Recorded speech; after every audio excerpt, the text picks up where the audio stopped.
এটা পড়বেন, এটা পড়ে দেখবেন যে আল্লাহ হুকুম কি আছে, আরো বই বই আমাদের কাছে আনবেন, পড়বেন। হ্যাঁ কোন নাম্বার? আমার ফোন নাম্বার দিলে বড় তো নষ্ট হয়ে গেছে। দেন নাম্বার 01727 কত ফোন নাম্বার দেওয়া কি করলাম? 01727 3878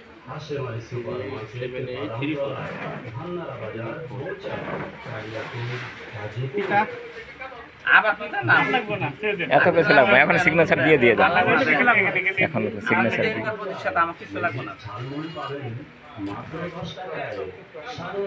জ্ঞান চর্চার এক নিখুঁত পরিকল্পনা আমার কাছে আমার আছে এটা দিয়ে দেবেন না ভাই? এটা দিয়ে দেবেন না? আমার তো সই করে দিয়ে দেবেন না? দিব তো, আমি একটা দিব।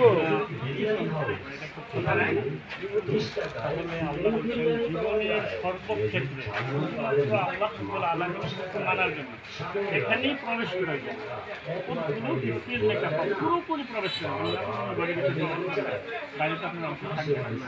তাহলে ইসলামে যদি প্রবেশ করেন তাহলে ইসলামের বাইরে বাদ দিতে হবে, তাই না?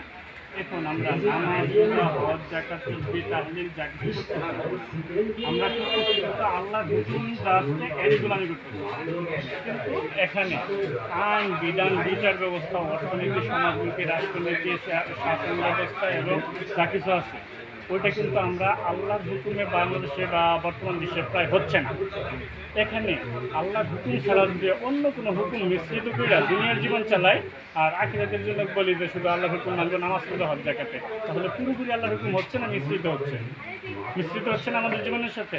এখানে আল্লাহ বলছেন লা ইউশরিক, তোমরা শরীক করো না বিইবাদাতি রব্বিহি, তোমার রবের পক্ষ থেকে যা আদেশ নিষেধ আসছে এরই গোলামি ছাড়া অদ্বিতীয় কোনো গোলামি তোমাদের জীবনের সাথে শরীক করো না, আহাদা কোনো একটি বিষয়ও না। তাহলে আমরা কি এইভাবে ঐক্যবদ্ধ হতে পারি যে আল্লাহর হুকুম ছাড়া আমরা অদ্বিতীয় কোনো বিষয়ে আল্লাহর হুকুমের সাথে শরীক না করে শুধুমাত্র আল্লাহর হুকুম মানব আর আল্লাহর দেওয়া উলিল আমর তৈরি করে আমরা আল্লাহর দেওয়া বিধান অনুসারে সব কিছু পরিচালনা এই জন্য চাই। তাহলে বাংলাদেশ জামাত এই পক্ষে কাজ করছে। ফাঁসি কিন্তু রয়েছে এই কারণেই, যদি অন্য কোনো কারণ থাকতো তো ফাঁসি দেওয়ার প্রয়োজন ছিল না, সবাইকে পারত। তাহলে আপনি কি সমর্থন করেন যে তাহলে আপনার সমর্থনের নামটা আমরা লিখে দেবেন, নাম নাম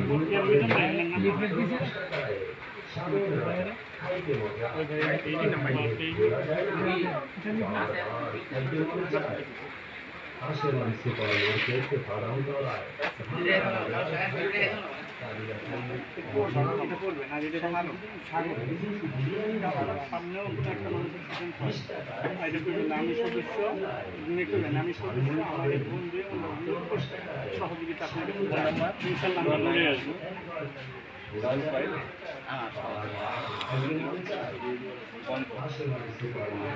পিতা